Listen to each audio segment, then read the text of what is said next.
हरिः ओम श्री गुरुभ्यो नमः। ओम श्री परमात्मने नमः। श्रीमद्ध्या ध्यानम् श्रीमद्भगवद्गीता ध्यानम्। ओम पार्थाय प्रतिबोधितां भगवता नारायणेन स्वयं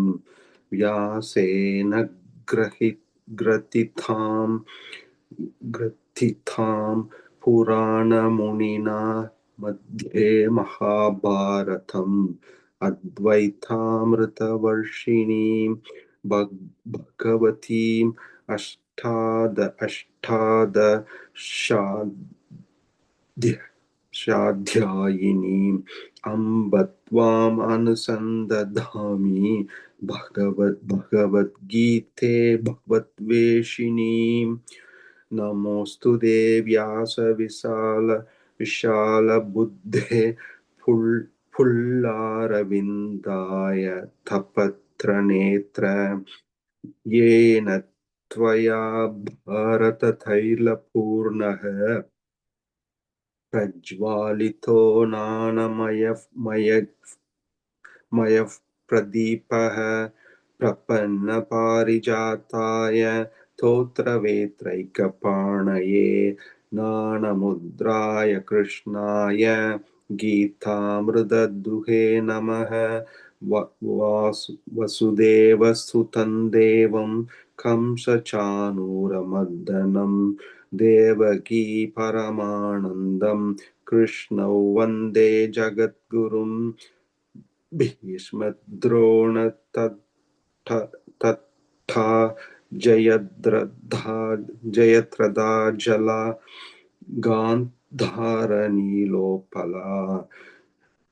शल्यग्राहवती कृपेण वहनी कर्णेन वेलाकुला अश्वत्थामा विकर्णघोरमकरा दुर्योधनावर्तिनी सोत्तीर्णा खलु पाण्डवैरणनदी कैवर्तकः केशवः पराशर्य वचः सरोजममलं गीतार्थगन्धोत्कटम् नानाख्यान ककेश्वरं हरिकथा सम्बोधना बोधितं लोके सत्पद सत्पदैरहरहः पेपीयमाना मुदा भूयद्भारत पङ्कजं प्रध्वंसिनः श्रेयसे मूकं करोति वाचालं पङ्गुल्लङ्घयते गिरिं यत्कृपातमहं वन्दे परमानन्दमाधवम्। गीताशास्त्रमिदं पुण्यं यः पठेत् प्रयतः पुमान् विष्णोः पदमवाप्नोति भयशको भयश भयशोकादिवर्जितः गीताध्ययनशीलस्य प्राणायामपरस्य च नैव सन्ति हि पापानि पूर्वजन्मकृतानि च मलनिर्मोचनं पुंसां जलस्नानं दिने दिने सकृद्गीताम्बसि स्नानं संसारमलनाशनं गीता सुगीता कर्तव्य किम् अनैः शास्त्रविस्तरैः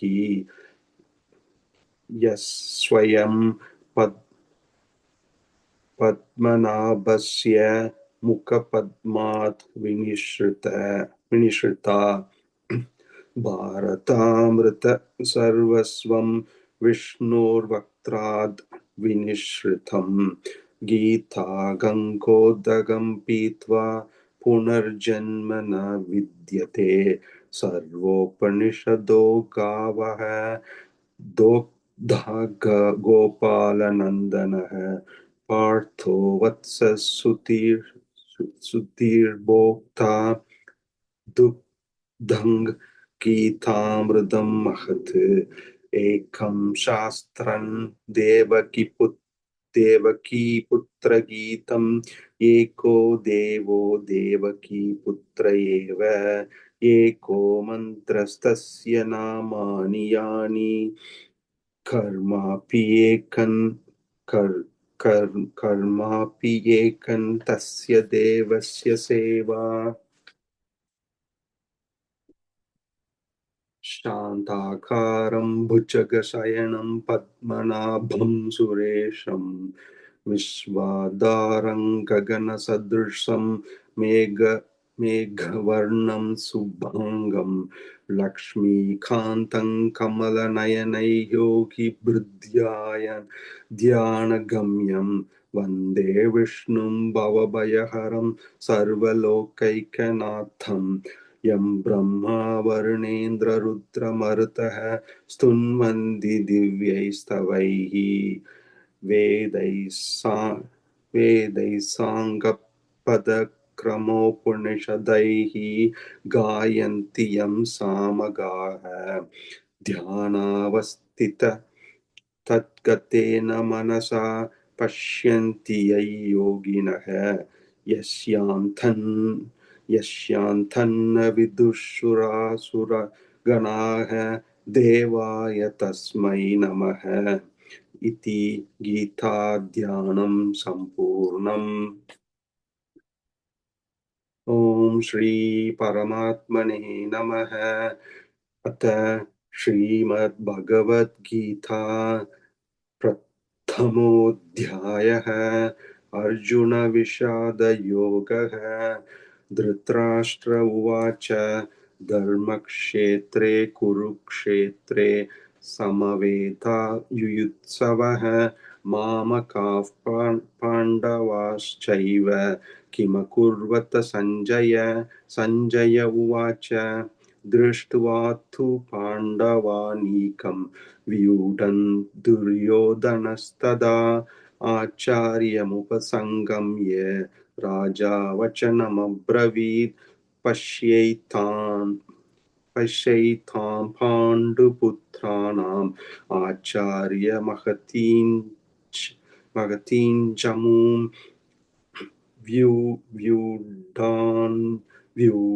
व्यूढाञ्च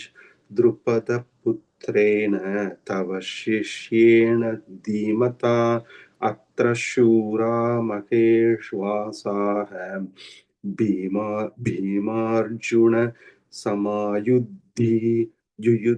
युयुधानो विराटश्च द्रुपदश्च महारथाः दृष्टकेतुश्चेकितानः काशीराजस्तवीर्यवान् पुरुजित् कुन्तिभोजश्च शैब्यश्च नरपुङ्गवः युद्धामन्युश्च विक्रान्तः उत्तमौजाश्च वीर्यवान् सौभद्रो द्रौपदेयाश्च सर्व एव महारथाः अस्माकं तु विशिष्टा विशिष्टाये तानि बोध द्विजोत्तम नायका मम सैन्यस्य सन्न्यार्थं तान् ब्रवीमि ते भवान् भीष्मश्च कर्णश्च कृपश्च शमितिञ्जयः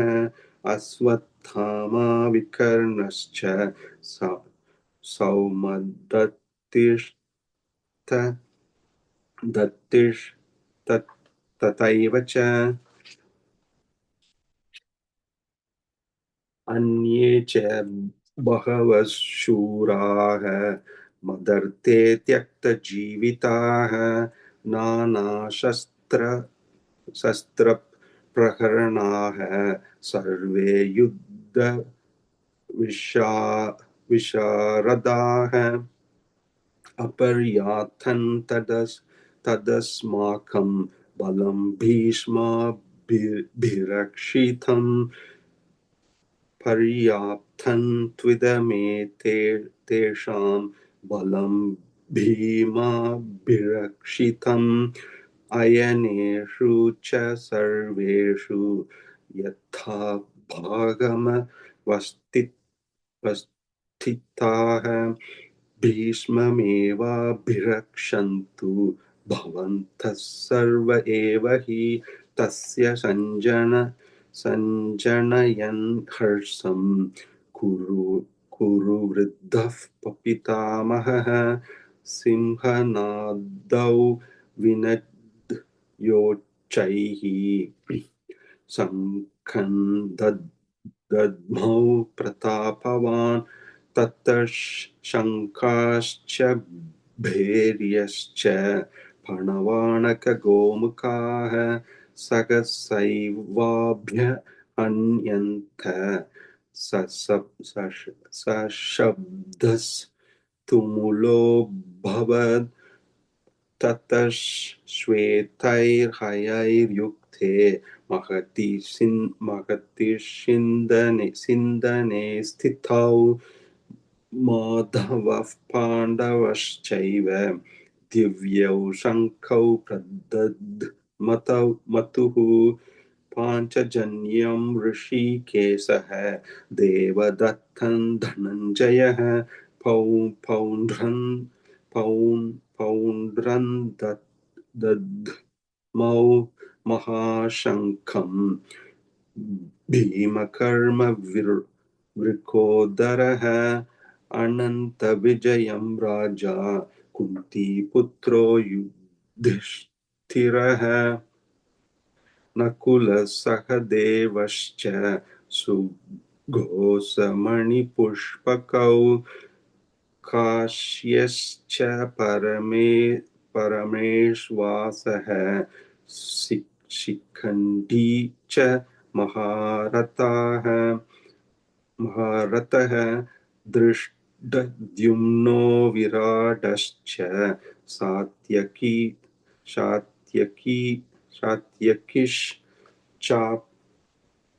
सात्यकिश्चापराजितः द्रुपदो द्रौपदेयाश्च सर्वशः प्रतिविपते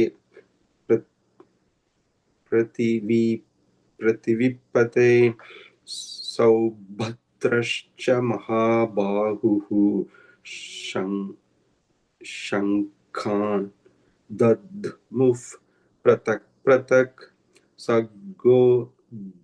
सघोषोद्धतराष्ट्राणां हृदयानि व्यदारयत् नभश्च पृथिवीञ्चैव तुमुलो व्यनुनादयन्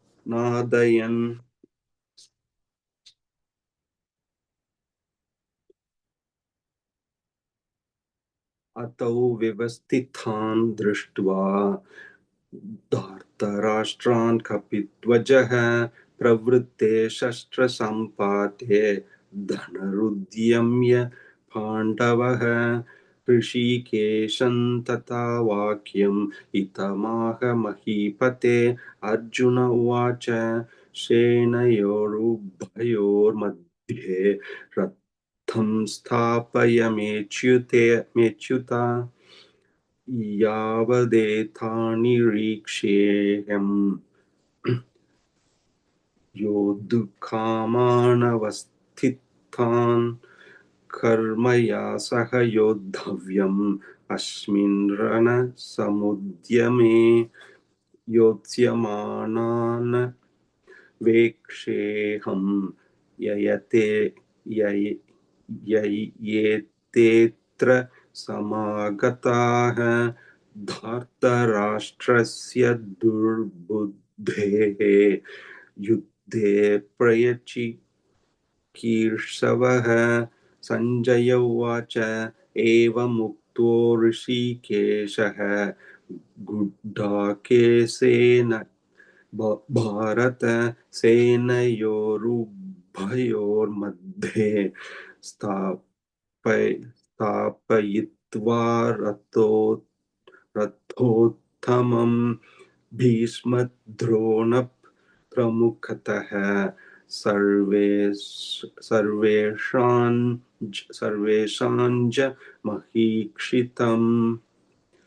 महीक्षिताम् उवाच पार्थ पश्यैतान् समवेतान् कुरुनिति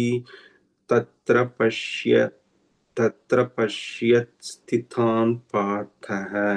पितॄनथा पितामहान् आचार्यान् मातुलान् भ्रातॄन् पुत्रान् पौत्रान् सखींस्तथा स्वसुरान् सुहृदश्चैव सेनयोरुभयोरपि तान् समीक्ष्य स कौन्तेयः सर्वान् बन्धूनवस्थितान् कृपया परयाविष्टः विसीदन्निदमब्रवीत् अर्जुन उवाच दृष्ट्वेमं स्वजनं कृष्ण युयुत्सं समुपस्थितं सीदन्ति मम गात्राणि मूकञ्च परिशुष्यति वेपतुश्च शरीरे मे रोमहर्षश्च जायते गाण्डीवं संसते हस्तात् त्वक्चैव परिदह्यते न च शक्नोम्यवस्थातुं भ्रमतीव तीव च मे मनः निमित्तानि च पश्यामि विपरीतानि केशव न च श्रेयोनुपश्यामि हत्वा स्वजनमाहवे न काङ्क्षे विजयं कृष्ण न च राज्यं सुखानि च किन्नो राज्येन गोविन्द किं भोगैर्जीवितेन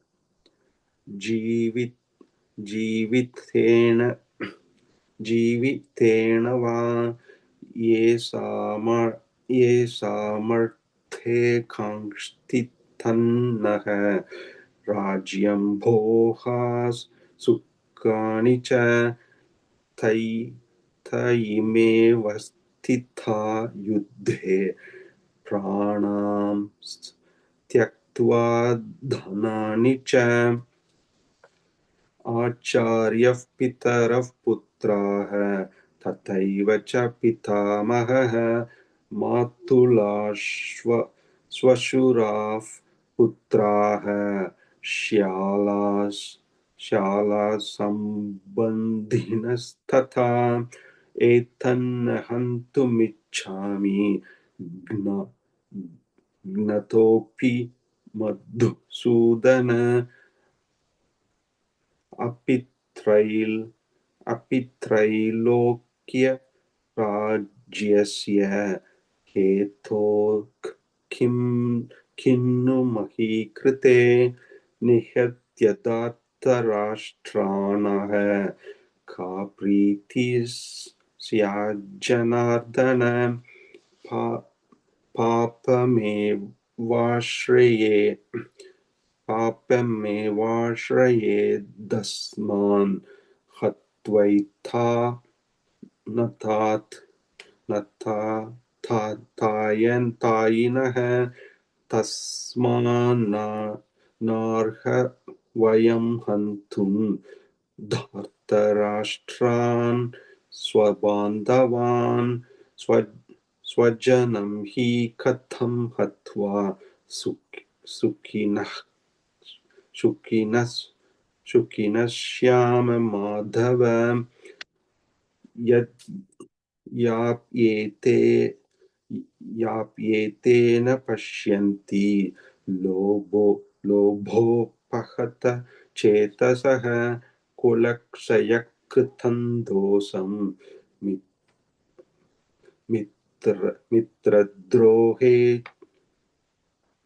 द्रोहे च पातकं कथन्ननेयमस्माभिः पापादस्मान् निवर्तितुं कुलक्षयकृतं दोषं प्रपश्यद्भिर्जनार्दन कुलक्षयप्रणश्यन्ति कुलधर्माः सनातनः धर्मे नष्टे कुलं कृत्स्नम् अधर्मोऽभिभवत्युत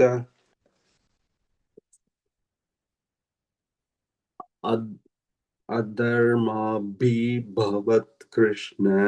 प्रदुष्यन्ति कुलस्त्रियः स्त्रीषु दुष्टासु वार्णेय जायते वर्णसङ्करः सङ्करो नरकायैव कुलज्ञानां कुलस्य च पतन्ति पितरो ह्येषां लुप्तपिण्डोदकक्रियः दोषैरेथैः कुलज्ञानां वर्णसङ्करकारकैः उत्साद्यन्ते जातिधर्मः कुलधर्मश्च शाश्वताः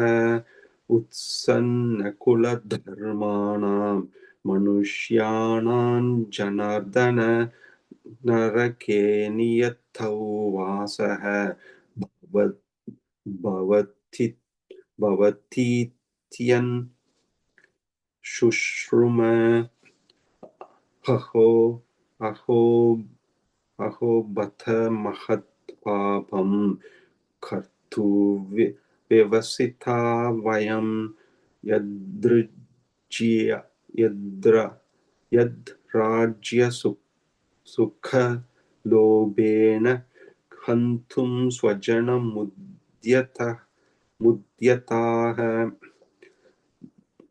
यदीमामप्रतीकारम्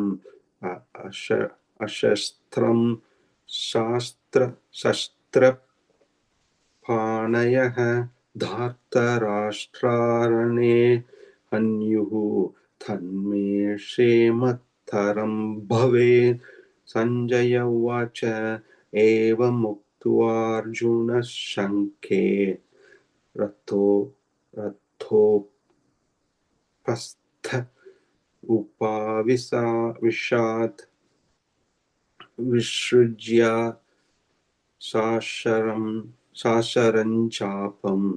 शोकसंविघ्नमानसः ॐ तत्सदिति श्रीमद्भगवद्गीतासु उपनिषत्सु ब्रह्मविद्यायां योगशास्त्रे श्रीकृष्णार्जुनसंवादे अर्जुनविषादयोगो नाम प्रथमोऽध्यायः। ॐ श्री परमात्मने नमः। अथ श्रीमद्भगवद्गीता द्वितीयोऽध्यायः सांख्ययोगः। सञ्जय उवाच तन्तता कृपयाविष्टम् अश्रुपूर्णाकुलेक्षणं विषीदन्तमिदं वाक्यम् उवाच मधुसूदनः। श्रीभगवानुवाच कुतस्त्वाकश्मलमिदं विषमे समुपस्थितम् अनार्यजुष्टमस्वर्ग्यम् अकीर्तिकरमर्जुन क्लैब्यमास्मगमः पार्थ नैतत् नैतत्त्वय्युपपद्यते क्षुद्रं हृदय दौर्बल्यं त्यक्त्वोत्तिष्ठ परन्तप अर्जुन उवाच कथं भीष्ममहं सङ्ख्ये द्रोणं च मधुसूदन इषुभिः प्रतियोत्स्यामि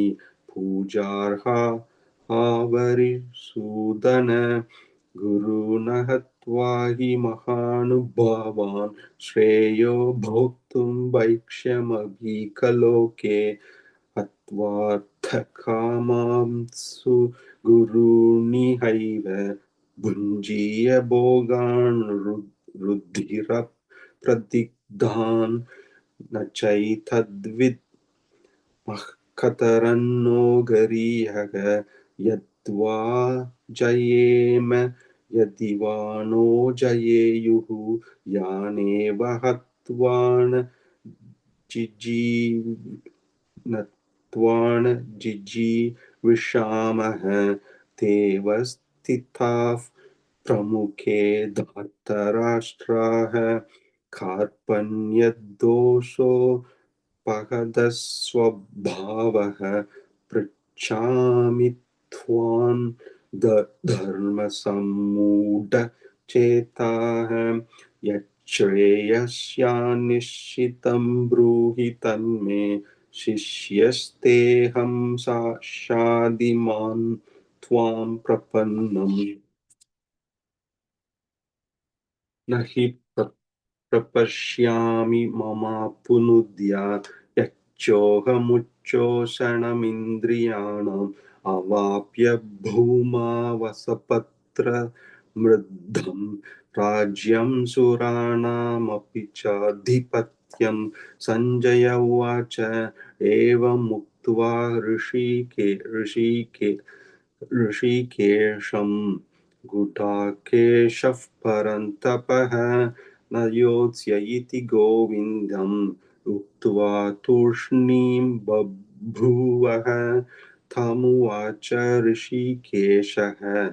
प्रहसन्निव भारत सेनयोरुभयोर्मध्ये विषीदन्तमिद्धौ वचः श्रीभगवानुवाच अशोच्या नन्वशोचस्त्वं प्रज्ञावादांश भाषसे गदासूनगदासूंश्च नानुशोचन्ति पण्डिताः न त्वेवाहं चातुनासं न त्वं नेमे जन्नाधिपाः न चैव न भविष्यामः सर्वे वयमतः परं देहिनोऽस्मिन् यदा देहे कौमारै यौवनं जरा तथा देहान्तरप्राप्तिः धीरस्तत्र न मुह्यति मात्रा स्पर्शास्तु कौन्तेय शीतोष्णसुखदुःखदाः आगमापायिनो नित्याः तां स्थितिः शाश्वत भारत यं हि नौ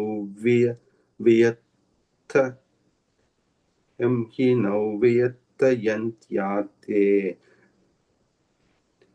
पुरुषं पुरुषर्षभ समदुःख सुखं धीरं सोमृतत्वाय कल्पते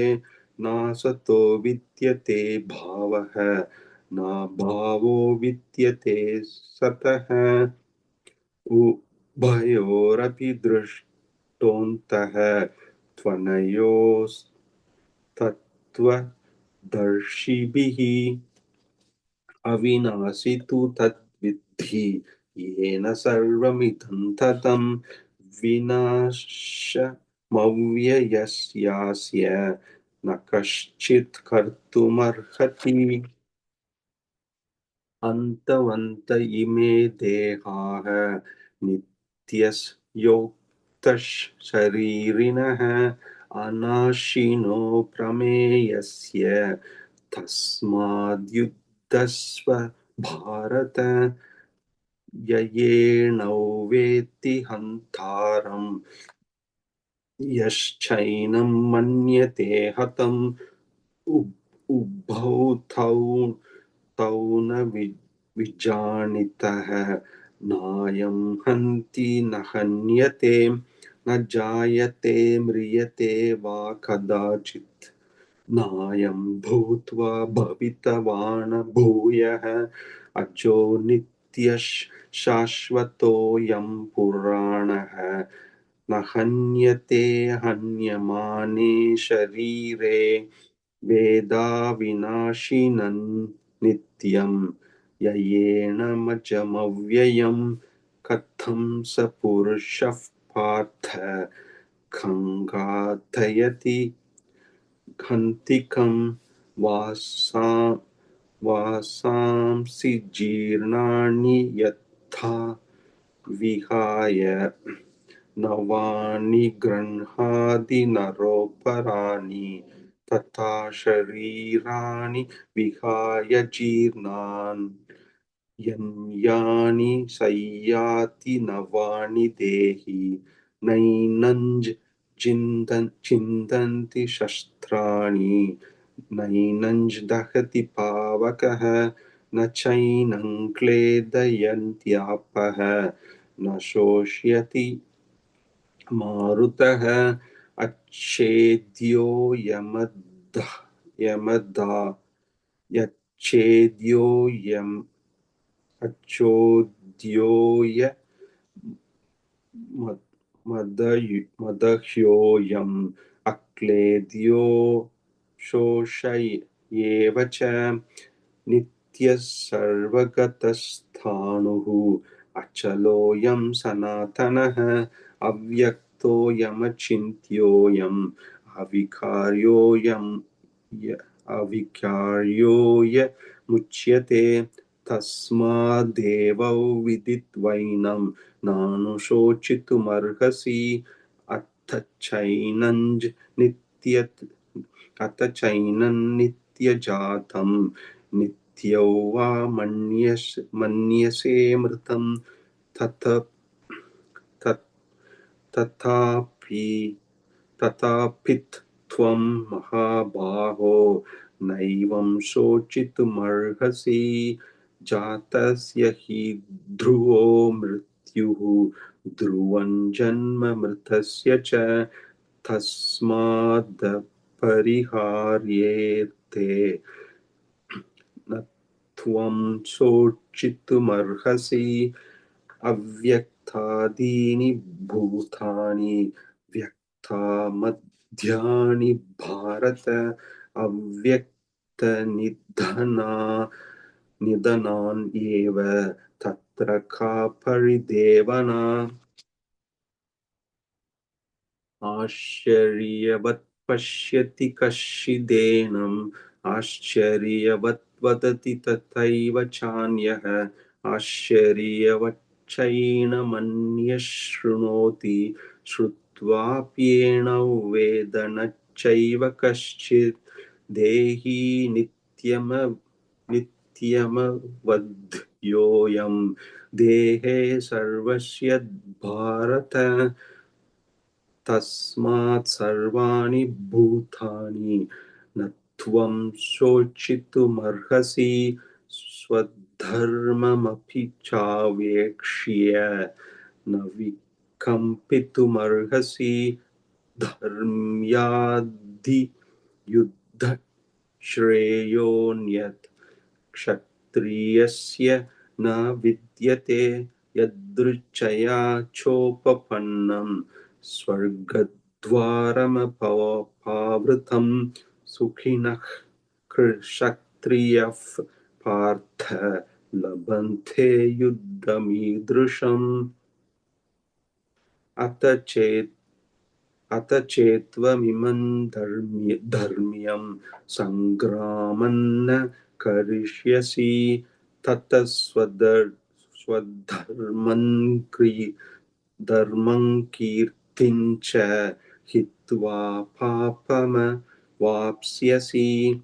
अकीर्तिं चापि भूतानि कथयिष्यन्ति ते व्ययां सम्भावितस्य चाकीर्तिः मरणादतिरिच्यते भयाद् द्रणादुपरतं मांस्यन्ते त्वां महारथाः येषां च येषां च त्वं बहुमतः भूत्वा यास्यसि लाघवम् अवाच्यवादांश्च बहून् वदिष्यन्ति तवाहिताः निन्दन्तस्तव सामर्थ्यं ततो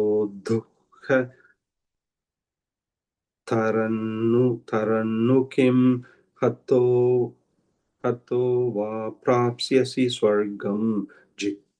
जित्वा वा भोक्ष्यसे महीम् तस्मादुत्तिष्ठ कौन्तेय उद्धया कृतानिश्चयः सुखदुःखे समे कृत्वा लाभौ जयाजयौ ततो युद्धाय युज्यस्व नैवं पापमवाप्स्यसि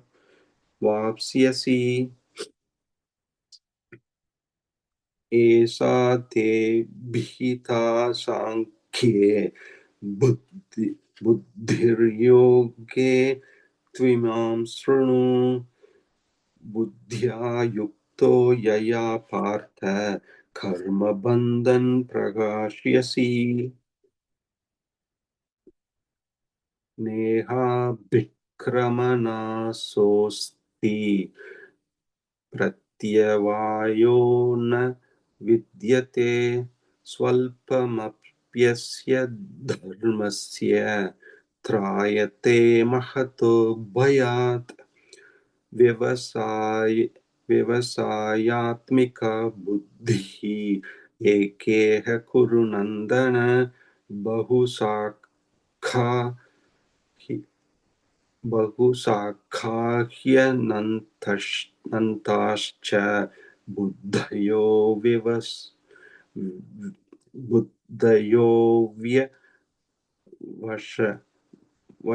वशायिनां यामिमां पुष्पिता वाचं विपश्चितः वेदवादरताः पार्थ नान्यदस्तीति वादिनः कामात्मानस्वर्गपराः जन्मकर्मफलप्रदा क्रिया विशेषबहुलां भोगैश्वर्यगतिं प्रति भोगैश्वर्यप्रसक्तानां तयापहृतचेतसां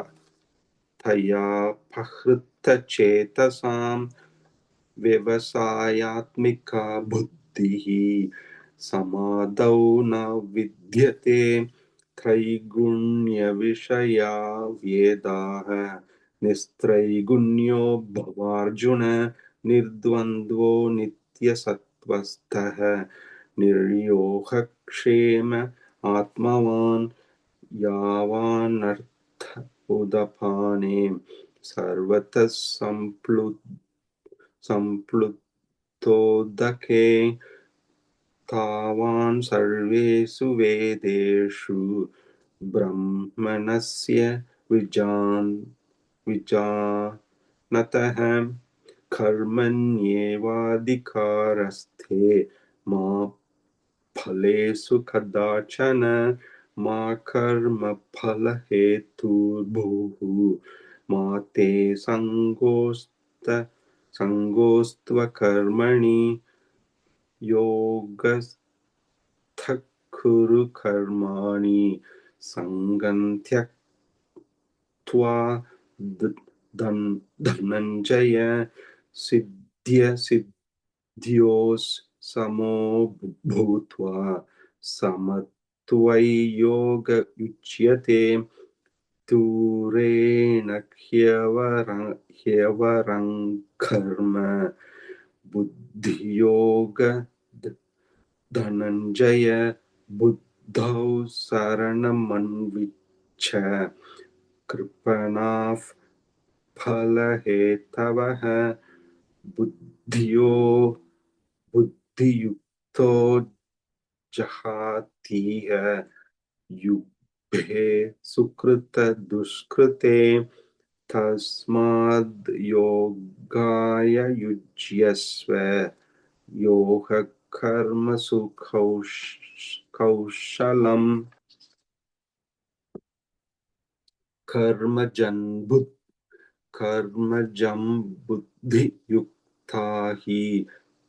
फलं त्यक्त्वा मनीषिणः जन्मबन्ध विनिर्मुक्ताः पदं गच्छन्त्यनामयम् यदा ते मोहकलिलं बुद्धिर्व्यतितरिष्यति तदा गन्तासि निर्वेदं श्रोतौ यस्य श्रुतस्य च श्रुतिविप्रतिपन्नादे यदास्तास्यति निश्चल समधावचला बुद्धिः तदा योगमवाप्स्यसि अर्जुन उवाच स्थितप्रज्ञस्य का भाषा समाधिस्थस्य केशव स्थितधि किं प्रभषेत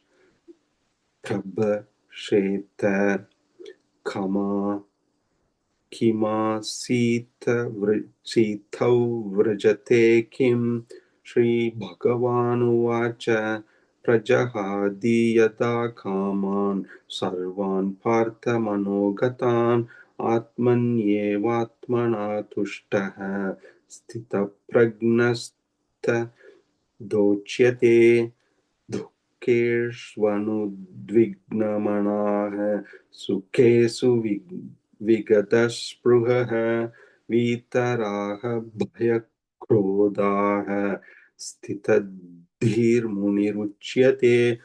यः सर्वत्र नाभिष्णेहः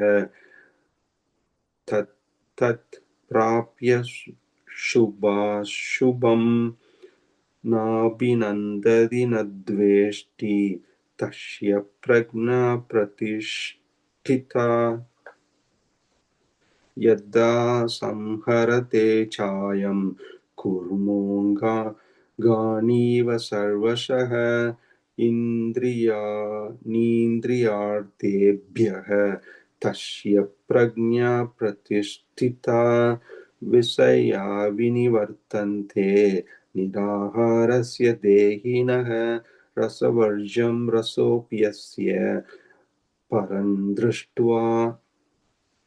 निवर्तते यततो ह्यपि कौन्तेय पुरुषस्य विपाश्रितः इन्द्रियाणि प्रमाथीनि हरन्ति प्रशभं मनः तानि सर्वाणि संयम्य युक्त आसीत मत्परः वशे हि यस्येन्द्रियाणि तस्य प्रज्ञा प्रतिष्ठिता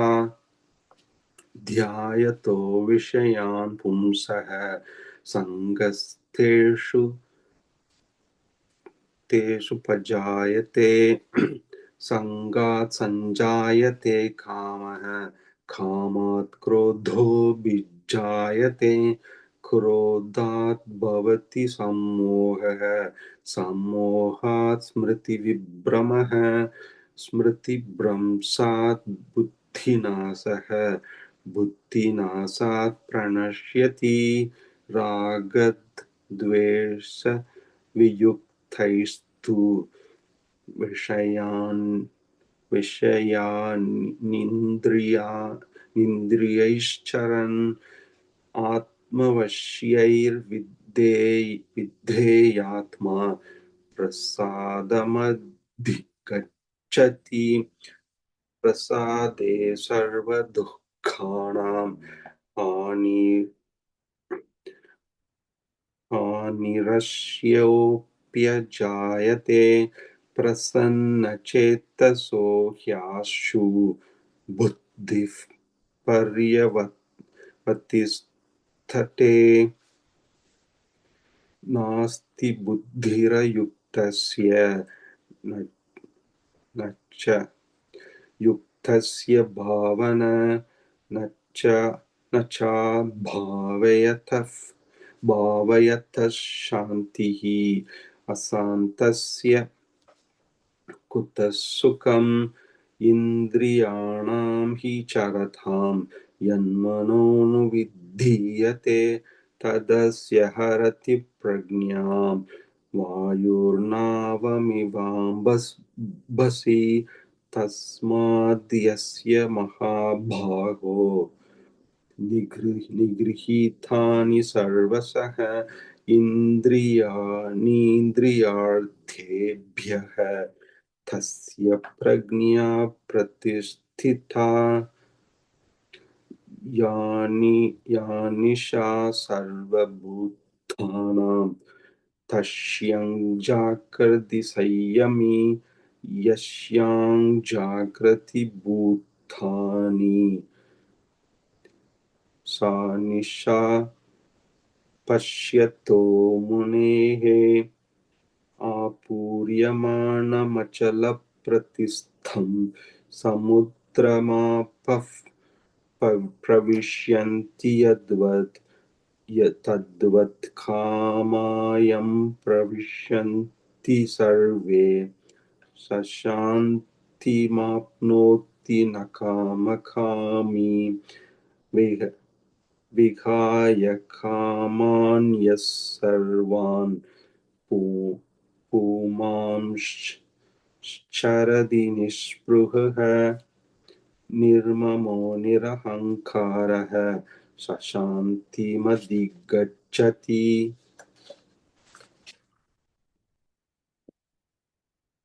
एषा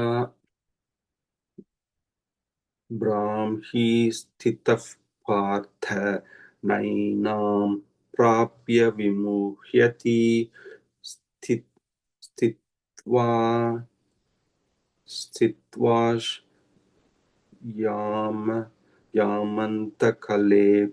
कालेऽपि ब्रह्मनिर्वाणमृच्छति ॐ तत्सदिति श्रीमद्भगवद्गीतासु उपनिषत्सु ब्रह्मविद्यायां योगशास्त्रे श्रीकृष्णार्जुनसंवादे सांख्ययोगो नाम द्वितीयोऽध्यायः।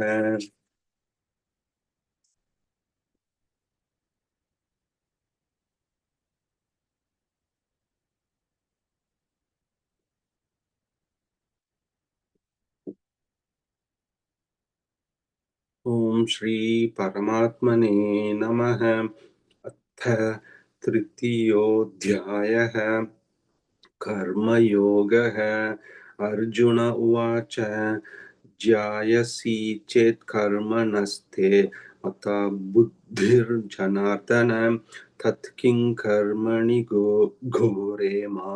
नियोजयसि केशव व्यामिश्रेणेव वाक्येन बुद्धिं मोहय सीव मे तदेकौ वद निश्चित्य येन श्रेयोऽहमाप्नुयाम्। श्रीभगवानुवाच लोकेऽस्मिन् द्विविधा निष्ठा पुरा प्रोक्ता मया नघ। ज्ञानयोगेन साङ्ख्यानां कर्मयोगेन योगिनां न कर्मणामनारम्भात् नैष्कर्म्यं पुरुषोऽश्नुते न च सन्न्यसनादेव सिद्धिं समधिगच्छति न हि कश्चित् क्षणमपि जातु तिष्ठत्य कर्मकृत्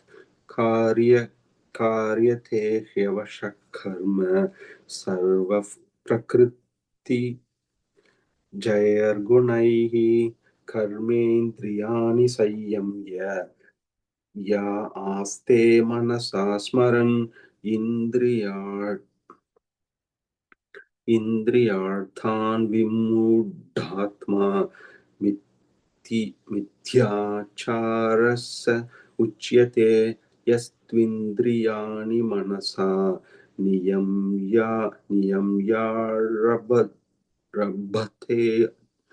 रभतेऽर्जुन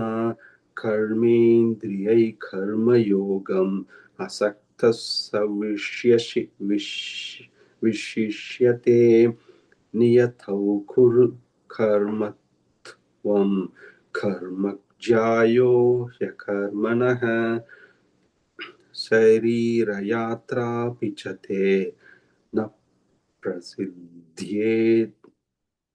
प्रसिद्ध्येद कर्मणः यज्ञात् कर्मणोऽन्यत्र लोकोऽयं कर्मबन्धनः तदर्थं कर्म कौन्तेय मुक्तसङ्गः समाचर सकयज्ञाः प्रजा सृष्ट्वा पुरोवाच प्रजापतिः अनेन प्रसविष्याध्वम्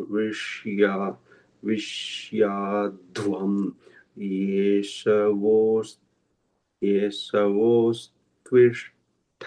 कामधुक् देवान् भावय यथानेन ते देवा भावयन्तु वः परस्परं भावयन्तः श्रेयः परमवाप्स्यथा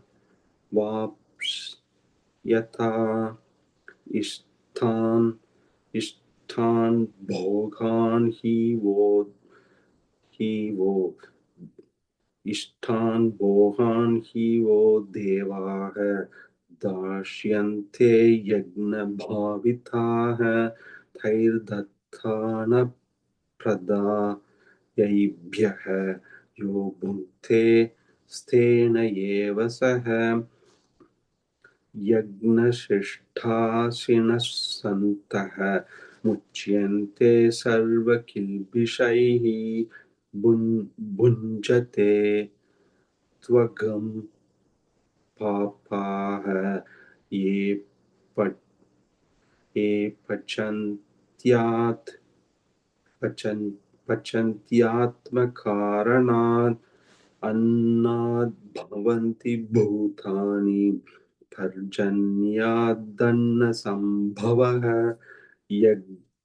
यज्ञात् भवति पर्जन्यः यज्ञः कर्मसमुद्भवः कर्म ब्रह्मोद्भवौ विद्धि ब्रह्माक्षरसमुद्भवम् तस्मात् सर्वगतं ब्रह्म नित्यं यज्ञे प्रतिष्ठितम् एवं प्रवर्तितं चक्रं नानुवर्तयति गयः अहायुरिन्द्रियारामः मोहं पार्थ सजीवति यस्त्वात् मरतिरेव स्यात् आत्मतृप्तश्च मानवः आत्मन्येव च सन्तुष्टः तस्य कार्यं न विद्यते नैव तस्य कृतेनार्थः न कृतेनेह कश्चन न चास्य सर्वभूतेषु कश्चिदर्थव्यपाश्रयः तस्मादसक्तः सततं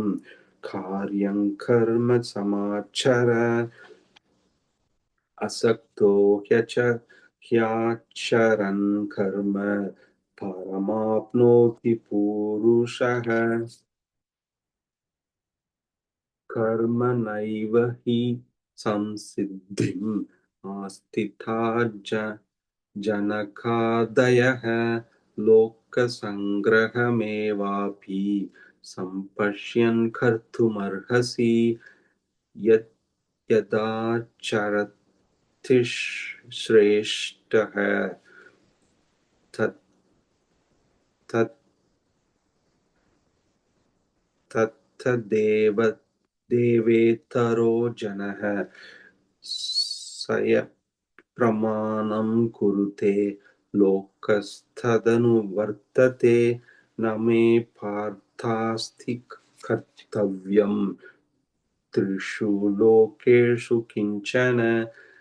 नानवाप्तमवाप्तव्यं वर्त एव च कर्मणि यदि ह्यहन्न वर्तेयं जातु कर्मण्यतेन्द्रियः मम वर्त्मानुवर्तन्ते मनुष्याः पार्थ सर्वशः युत्सीदेयुरिमे लोकाः न कुर्याव कर्म चेदहम्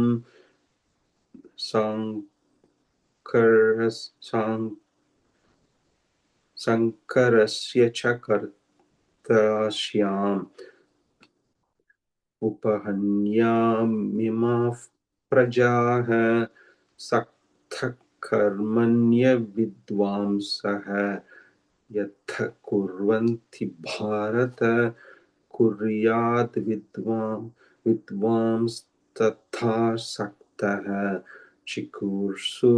लोकसङ्ग्रहम् न बुद्धि वेदं जनयेत्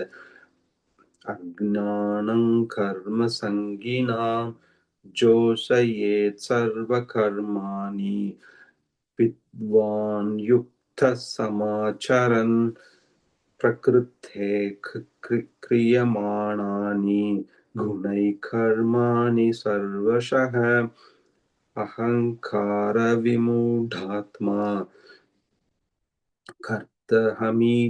कर्ताहमिति मन्यते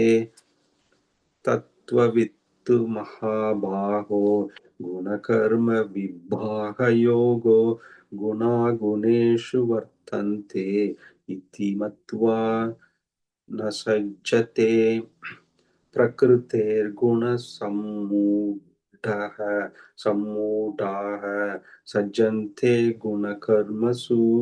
तान् कृत्स्नविदो मन्दान् कृत्स्नविन्न विचालये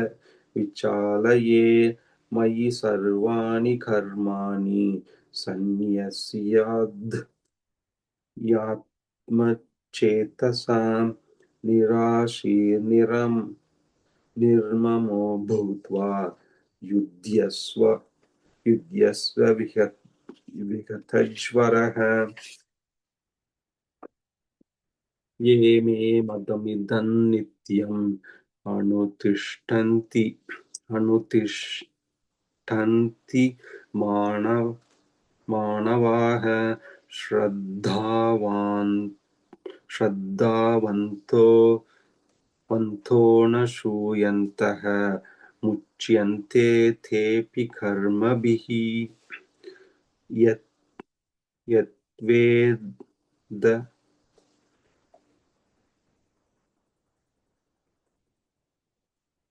यद्वेदद्रव्यश्रूयन्तः नानुतिष्ठन्ति मे मतं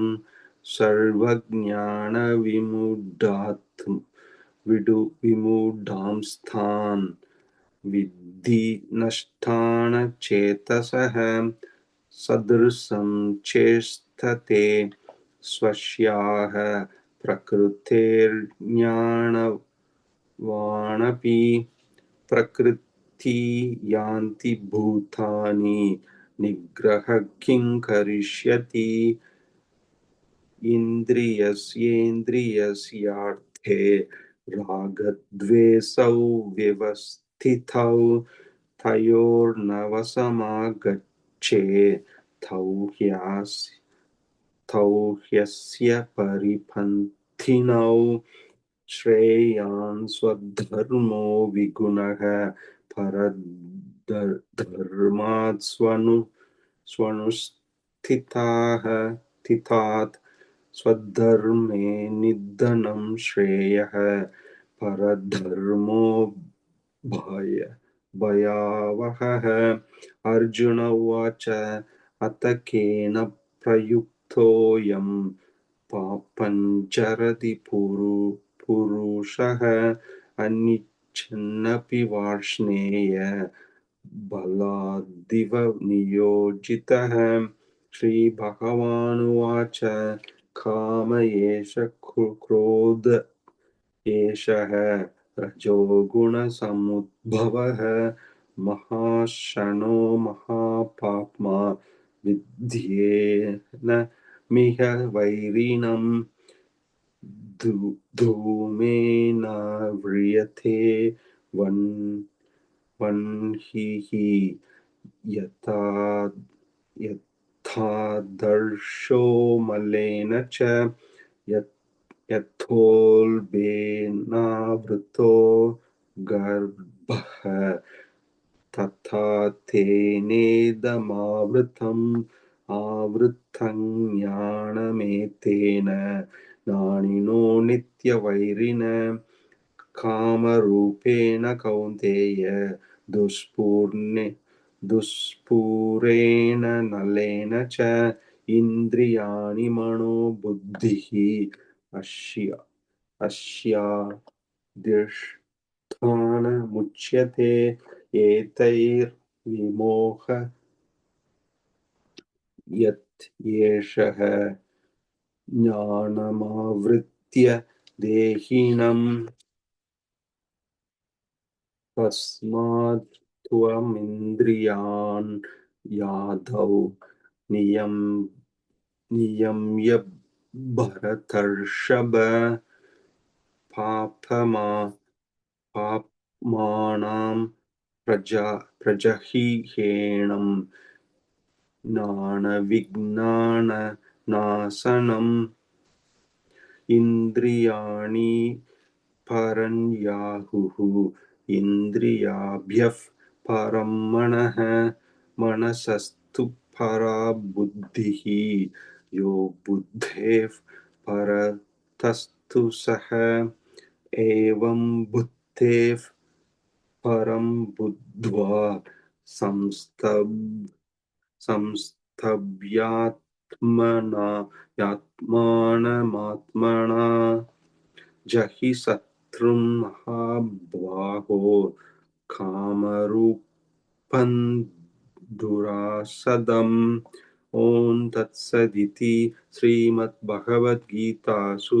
उपनिषत्सु ब्रह्मविद्यायां योगशास्त्रे श्रीकृष्णार्जुनसंवादे कर्मयोगो नाम तृतीयोऽध्यायः। ॐ श्री परमात्मने नमः। अथ श्रीमद्भगवद्गीता चतुर्थ चतुर्थोऽध्यायः ज्ञानकर्मसन्न्यासयोगः। श्रीभगवानुवाच इमौ विवस्वते योगं प्रोक्तवानहमव्ययम् विवस्वान्मनवे प्राह मनुरिक्ष्वाहवे ब्रवी एवं परम्परा प्राप्तम् इमं राजर्षयो विदुः सकालेनेह महता योगो नष्टः परन्तप स एवायं मया तेद्य योगः प्रोक्तः पुरातनः भक्तोऽसि मे सखा चेति रहस्यं ह्येतदुत्तमम् अर्जुन उवाच अपरं भवतो जन्म परं जन्म विवस्वतः कथमेतद्विजानीयाम् त्वमादौ प्रोक्तवानिति श्रीभगवानुवाच बहूनि मे व्यतीतानि जन्मानि तव चार्जुन तान्यहं वेद सर्वाणि न त्ववेत्थ परन्तप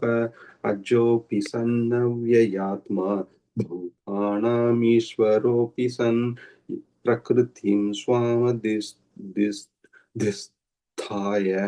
सम्भवाम्यात्म मायया यदा यदा हि धर्मस्य ग्लानिर्भवति भारत अभ्युत्थानमधर्मस्य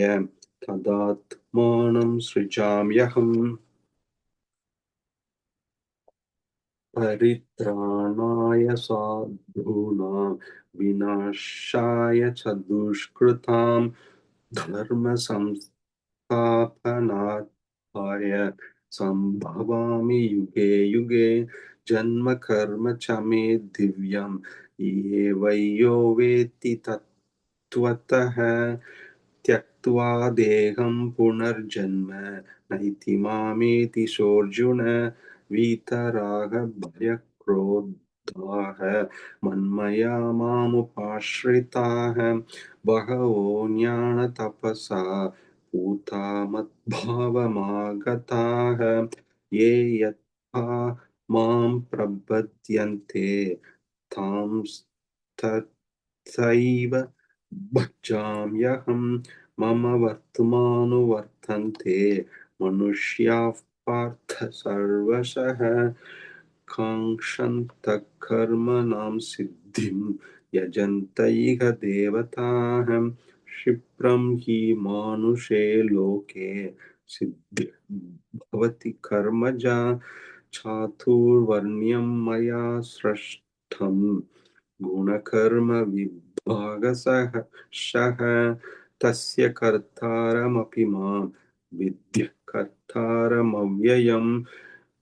न मां कर्माणि लिम्पन्ति न मे कर्मफले स्पृहा इति मायोऽभिजानाति कर्मभिर्न सम्बध्यते एवं ज्ञात्वा कृतं कर्म पूर्वैरपि मुमुक्षुभिः कुरु कर्मैव तस्मात् त्वं पूर्वैः पूर्वतरं कृतं किं कर्म किमकर्मेति कवयोऽप्यत्र मोहिताः तत्ते कर्म प्रवक्ष्यामि यज्ञात्वा मोक्षये मोक्ष्यसे शुभात् कर्मणो ह्यपि बोद्धव्यं च विकर्मणः अकर्मणश्च बोद्धव्यं गहना कर्मणो गतिः कर्मण्यकर्म यः पश्ये अकर्मणि च कर्म यः स बुद्धिमान् मनुष्येषु स युक्तः कर्म यस्य सर्वे समारम्भाः कामसङ्कल्पवर्जिताः ज्ञानाग्निदग्धकर्माणां तमाहुः पण्डितं बुद्धाः त्यक्त्वा कर्मफलसंन्यासं फलशङ्खं नित्यतृप्तो निराश्रयः कर्मण्यभिप्रवृत्तोऽपि नैव किञ्चित् करोति सः निराशीर्यतचित्तात्मा त्यक्तः सर्वपरिग्रहः शारीरं केवलं कर्म कुर्वन्नाप्नोति किल्बिषं यदृच्छालाभसन्तुष्टः द्वन्द्वातीतोऽतविमत्सरः समसिद्धावसिद्धौ च कृत्वापि न निबध्यते गतसङ्गस्य मुक्तस्य नानावस्थितचेतसः यज् यज्ञायाचरतः कर्म समग्रं प्रविलीयते ब्रह्मार्पणं ब्रह्मविः ब्रह्माग्नौ ब्रह्मणाहुतं ब्रह्मन् ब्रह्मैव तेन गन्तव्यं ब्रह्मकर्म समाधिना दैवमेवापरे यज्ञं योगिनः पर्युपासते ब्रह्माज्ञा वपरे यज्ञं यज्ञेनैवोपजुह्वति श्रोत्रादि श्रोत्रादीनीन्द्रियाण्यन्ये संयम संयम संयमाग्निषु जुह्वति सप्तादीन् विषयान् विषयानन्ये इन्द्रियाग्निषु जुह्वति सर्वनीन्द्रियकर्माणि प्राणाकर्माणि चापरे आत्मसंयम आत्मसंयमयोगाग्नौ जुह्वति ज्ञानदीपिते द्रव्ययज्ञास्तपोयज्ञाः योगयज्ञस्तथा परे स्वाध्याय यज्ञान यज्ञश्च यतयः संसिद्ध वृताः अपाने जुह्वति प्राणं प्राणे पानं तथा परे प्राणापानगतिरुद्ध्वा परायणाः अपरे नियताहाराः प्राणान् प्राणेषु जुह्वति सर्वेऽप्येते यज्ञविदः यज्ञसपितकल्मषाः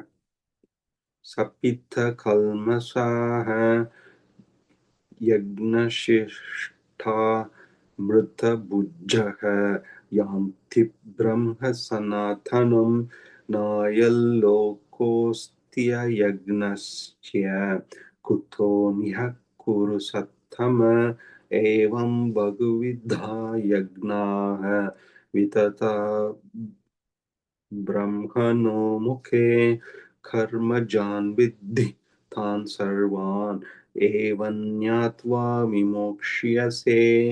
श्रेयान् द्रव्यमयाद् यज्ञात् नानयज्ञः परन्तप सर्वं कर्म खिलं पार्थ नाने परिसमाप्यते तद्विद्धि प्रणिपातेन परिप्रश्नेन सेवया उपदेक्ष्यन्ति ते ज्ञानं नानिनस्तत्त्वदर्शिनः यज्ञात्वा न पुनर्मोहम् एवैयास्यसि पाण्डव येन भूतान्यशेषेण द्रक्ष्यस्यात्मन्यथो मयि अपि चेदसि पापेभ्यः सर्वेभ्यः पापकृत्तमः सर्वं ज्ञानमयं प्लवेनैव वृजिनं सन्तरिष्यसि यथैधांसि समिद्धोऽग्निः भस्मासत्सात् कुरुतेऽर्जुन न नानाग्निः सर्वकर्माणि भस्मसात् कुरुते तथा न हि ज्ञानेन सदृशं पवित्रमिह विद्यते तत्स्वयै योगसंसिद्धः कालेनात्मनि विन्दति श्रद्धावाल्लभते ज्ञानं तत्परः संयते संयतेन्द्रियः ज्ञानलब्ध्वा परां शान्तिम् अचिरेणाधिगच्छति अनाश्च श्रद्धदानश्च संशयात्म विनश्यति नायल्लोकोऽस्ति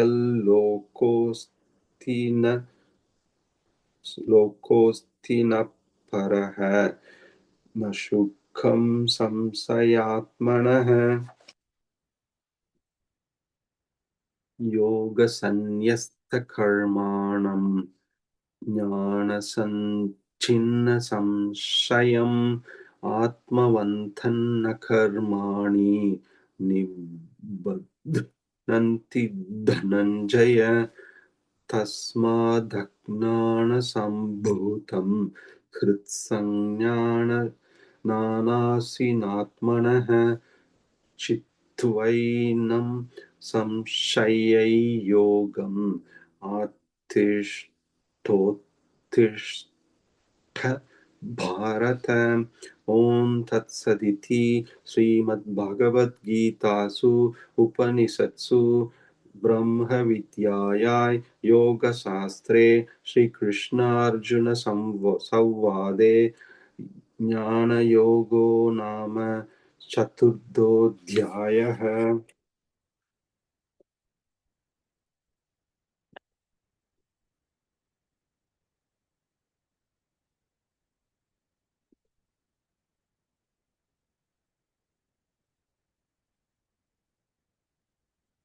ॐ श्री परमात्मने नमः। अथ श्रीमद्भगवद्गीता पञ्चमोऽध्यायः कर्मसन्न्यासयोगः। अर्जुन उवाच सन्न्यासं कर्मणां कृष्ण पुनर्योगं च संससि यच्छ्रेययेतयोरेकं तन्मे ब्रूहि सुनिश्चितम्। श्रीभगवानुवाच सन्न्यासः कर्मयोगश्च निःश्रेयसकरावुभौ तयोस्तु कर्मसन्न्यासात् कर्मयोगो विशिष्यते। ज्ञेयः स नित्यसन्न्यासी यो न द्वेष्टि न काङ्क्षति निर्द्वन्द्वो हि महाबाहो सुखं बन्धात् प्रमुच्यते। सांख्ययोगौ पृथक् बालाः प्रवदन्ति न पण्डिताः एकमप्यास्थितः सम्यक् उभयोर्विन्दते फलम् यत्साङ्ख्यैः प्राप्यते स्थानं तद्योगैरपि गम्यते। एकं साङ्ख्यं च योगं च यः पश्यति स पश्यति सन्न्यासस्तु महाबाहो दुःखमाप्तु मयोगतः। योगयुक्तो मुनिर्ब्रह्म न चिरेणाधिगच्छति योगयुक्तो विशुद्धात्मा विजितात्मा जितेन्द्रियः सर्वभूतात्मा भूतात्मा कुर्वन्नपि न लिप्यते नैव किञ्चित् करोमीति युक्तो मन्येत तत्त्ववित् पश्यन् शृण्वन् स्पृशन् जिह्रन् अस्नन् गच्छन् स्वपन् स्वशन्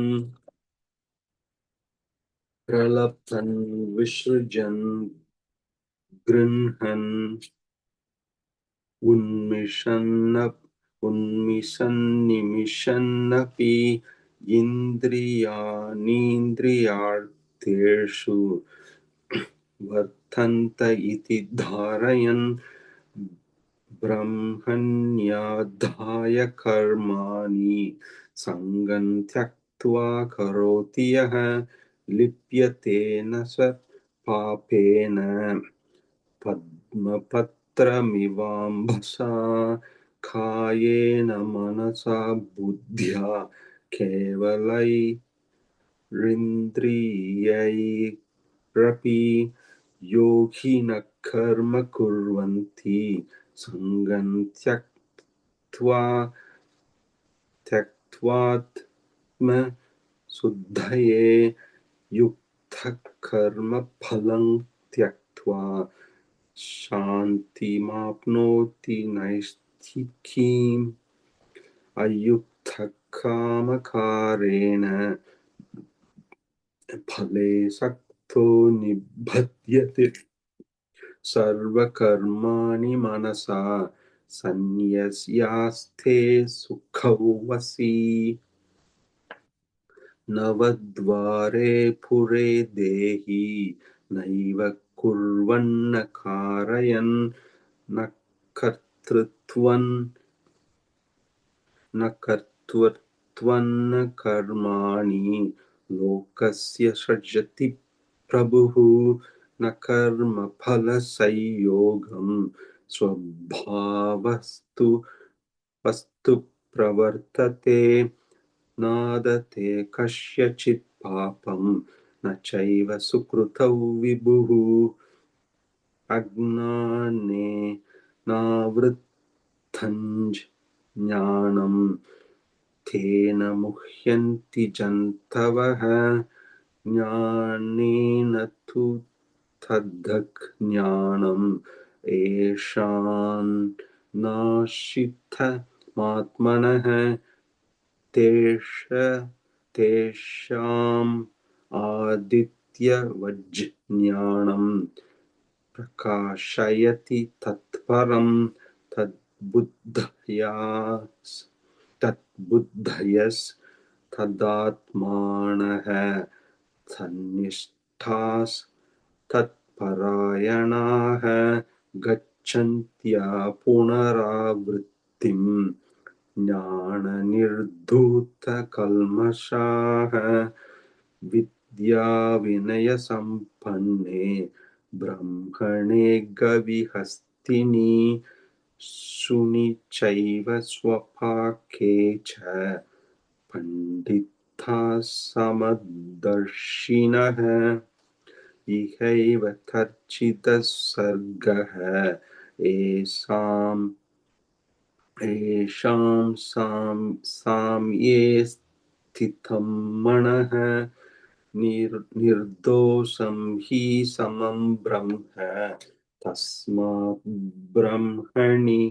ते स्थिताः न प्रगृह्येत् प्रियं प्राप्य नो द्विजेत् प्राप्य चाप्रियं स्थिरबुद्धिरसम्मूढः ब्रह्मविद् ब्रह्मणि स्थितः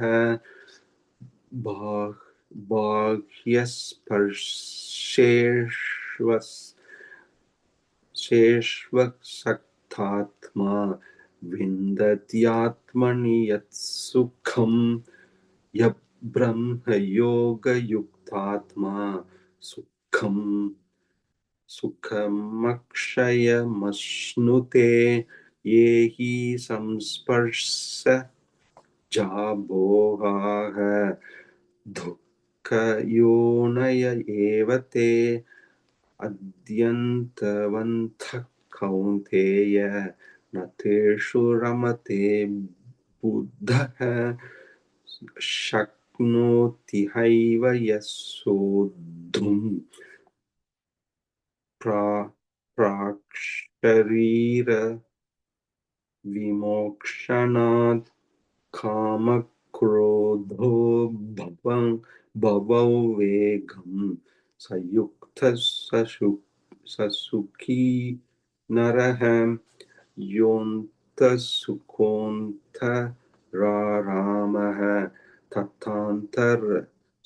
तथान्तर्ज्योतिरेव यः स योग ब्रह्मनिर्वाणम् ब्रह्मभूतोऽधिगच्छति लभन्ते ब्रह्मनिर्वाणम् ऋषयः क्षीणकल्मषाः छिन्नद्वैधा द्वैधायथात्मानः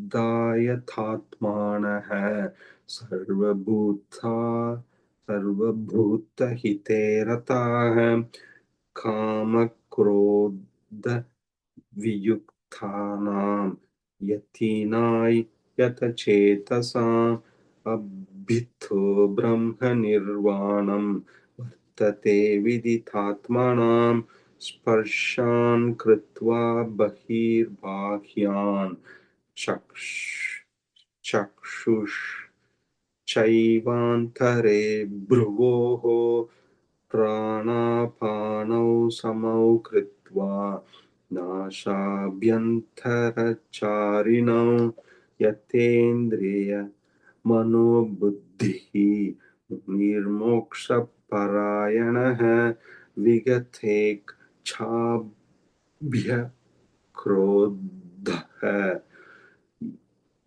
यः सदा मुक्त एव सः भोक्तारयज्ञतपसां सर्वलोकमहेश्वरम्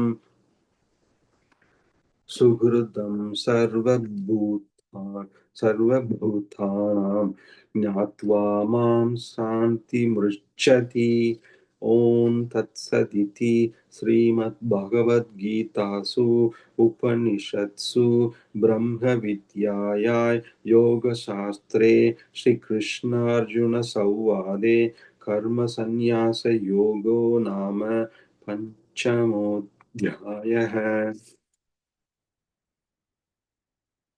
ॐ श्री परमात्मने नमः। अथ श्रीमद्भगवद्गीता षष्ठोऽध्यायः आत्मसंयमयोगः। श्रीभगवानुवाच अनाश्रितः कर्मफलं कार्यं कर्म करोति यः स सन्न्यासी च योगी च न निरग्निर्न योचाक्रियः यं सन्न्यासमिति प्राहुः योगन्तो विद्धि पाण्डव न ह्यसन्न्यस्तसङ्कल्पः योगी भवति कश्चन आरुरोक्षोर्मुनिर्योगं कर्म कारणमुच्यते योगारूढस्य तस्यैव शमः कारणमुच्यते यदा हीनेन्द्रियार्थेषु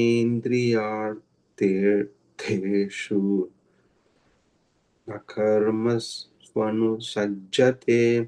सर्वसङ्कल्पसन्न्यासी योगारूढस्तदोच्यते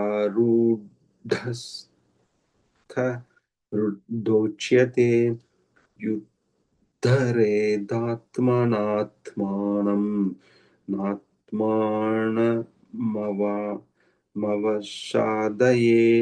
आत्मैव ह्यात्मनो बन्धुः आत्मैव रिपुरात्मनः बन्धुरात्मात्मनस्तस्य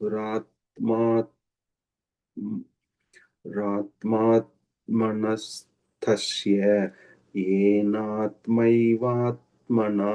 जितः अनात्मनस्तु शत्रुत्वे वर्तेतात्मैव शत्रुवत् चित्तात्मनः प्रशान्तस्य परमात्मा समाहितः शीतोष शीतोष्णसुख दुःखेषु तथा मानापमानयोः ज्ञानविज्ञानतृप्तात्मा कूटस्थो विजितेन्द्रियः युक्त इत्युच्यते योगी समालोष्ठ सम समा समलोष्ठास्म काञ्चनः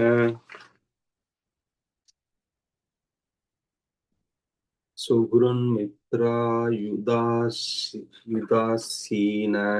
मध्यस्थद्वेष्य बन्धुषु साधु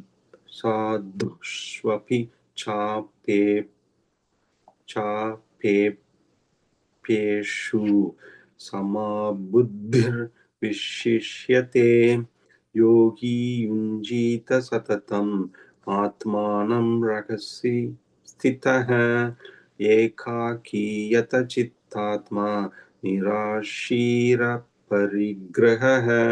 शुचौ देशे प्रतिस्थाप्य स्थिरमासनमात्मनः नात्युच्छ्रितन्नातिनीचं चैलाजिनकुशोत्तरम् तत्रैकाग्रं मनः कृत्वा यतचित्तेन्द्रियक्रियः उपविश्य विश्यासने युञ्ज्या योगमात्मविशुद्धये समङ्काय शिरोग्रीवं धारयन् न धारयन्नचलं स्थिरः सम्प्रेक्ष्य ना- नासिक नास नासिकाग्रं स्वां दिशाश् क्षणवलोकयन् प्रशान्तात्मा विगतभीः ब्रह्मचारिव्रते स्थितः मनसंयम्य मच्चित्तः युक्त आसीत् तन्मत्परः युञ्जन्नेवं सदात्मानं योगी नियतमानसः शान्तिं निर्वाणपरमा मत्संस्था मद्धिगच्छति नि- ना- नात्यश् नतस्तु योगोऽस्ति न चैकान्तमनस्तः न चैतिस् स्वप्नशीलस्य जाग्रतो नैव चार्जुन युक्तः युक्ताहारस्य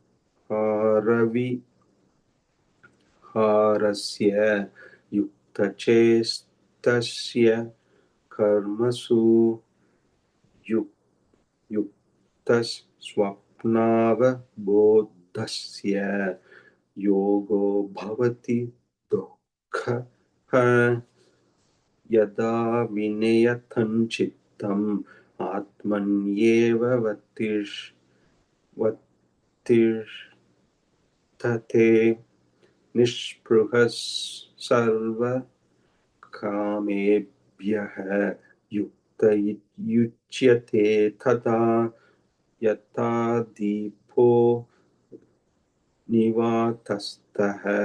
नेङ्गते सोपमा स्मृता योगिनो यतचित्तस्य युञ्जतो योगमात्मनः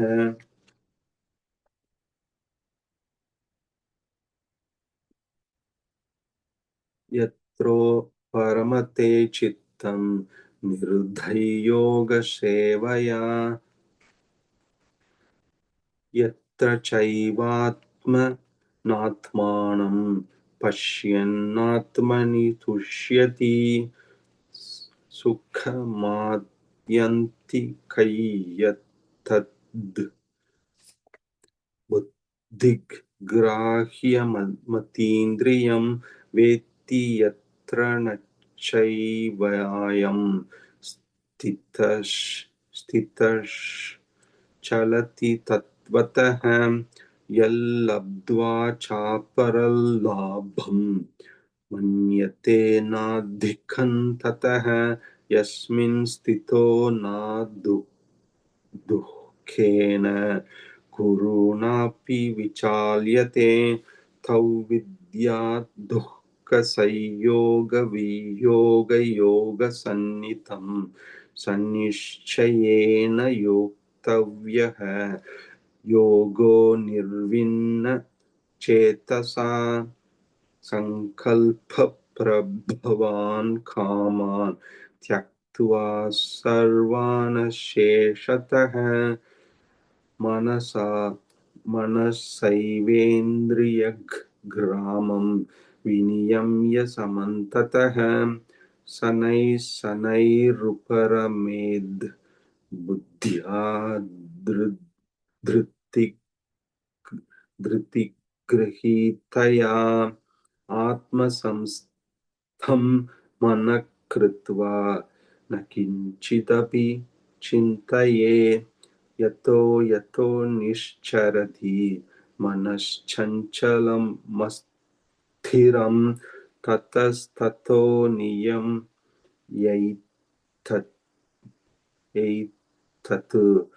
आत्मन्येव वशन्यनयेत् प्रशान्तमनसं ह्येनं योगिनं सुखमुत्तमम् उपैति शान्तरजसं ब्रह्मभूतमकल्मषं युञ्जन्नेवं सदात्मानं योगी विगतकल्मषः सुखेन ब्रह्मसंस्पर्शम् अत्यन्तं सुखमश्नुते सर्वभूतस्थमात्मानं सर्वभूतानि चात्मनि ईक्षते यो योगयुक्तात्मा सर्वत्र समदर्शनः यो मां पश्यति सर्वत्र सर्वं च मयि पश्यति तस्याहं न प्रणश्यामि स च मे न प्रणश्यति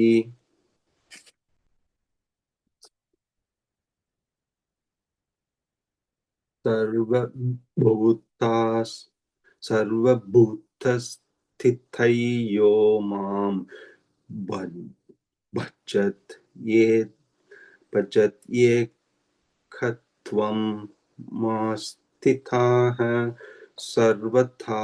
वर्ततो मानोऽपि स योगी मयि वर्तते आत्मौपम्येन सर्वत्र समं पश्यति योऽर्जुन सुखौ वा यदि वा दुःखं स योगी परमो मतः अर्जुन उवाच योगस्त्वया प्रोक्तः साम्येन मधुसूदन एतस्याहं पश्यामि चञ्चलत्वात्स्थितिं स्थिरां चञ्चलं हि मनः कृष्ण प्रमाथि बलवद् दृढम् तस्याहं निग्रहं मन्ये वायोरिव सुदुष्करम् श्रीभगवानुवाच असंशयं महाबाहो मनो दुर्निग्रहं चलम् अभ्यासेन तु कौन्तेय वैराग्येण च गृह्यते अस् असंयतात्मना योगः दुष्प्राप इति मे मतिः वश्यात्मना तु यतथा शक्यो वाप्तुमुपा वाप्- वाप्तुमुपायतः अर्जुन उवाच आयतिश्रद्धयोपेतः योगच्छलति मानसः अप्राप्य योगसंसिद्धिं काङ्गतिं कृष्ण गच्छति कच्छिन्नो विभ्रष्टः छिन्ना ब्रह्मि ब्रह्मीव ब्रह्मीव नश्यति अप्रतिष्ठो महाबाहो विमूढो ब्रह्मणः पतिः एतन्मे संशयं कृष्ण छेतुमर्हस्य शेषतः संशयस्यास्य चेथा न ह्युपपद्यते श्रीभगवानुवाच पार्थ नैवेह नामुत्र विनाशस्तस्य विद्यते न हि कल्याणकृत् कश्चित् दुर्गतिं तात गच्छति प्राप्य पुण्यकृता लोकान् उषित्वा शाश्वती समाः शुचिनं श्रीमताङ्गेः योः भ्रष्टोऽभिजायते अथवा योगिनामेव कुले भवति धीमताम् एतद्धि दुर्लभतरं लोके जन्म दृशं तत्र तं बुद्धिसंयोगं लभते पौर्वदेहिकं यतते च तततो भूयः संसिद्धौ कुरु नन्दन पूर्वाभ्यासेन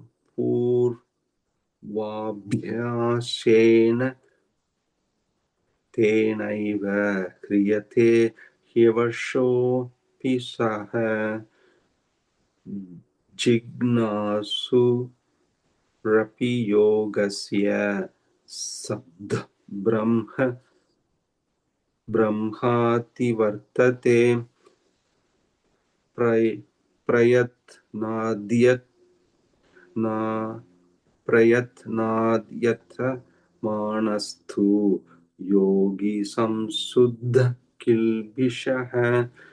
अनेकजन्म संसिद्धः ततो याति परां गतिम् तपस्विभ्योऽधिको योगी ज्ञानिभ्योऽपि मतोऽधिकः कर्मिभ्यश्च धिको योगी कर्मिभ्यश्चाधिको योगी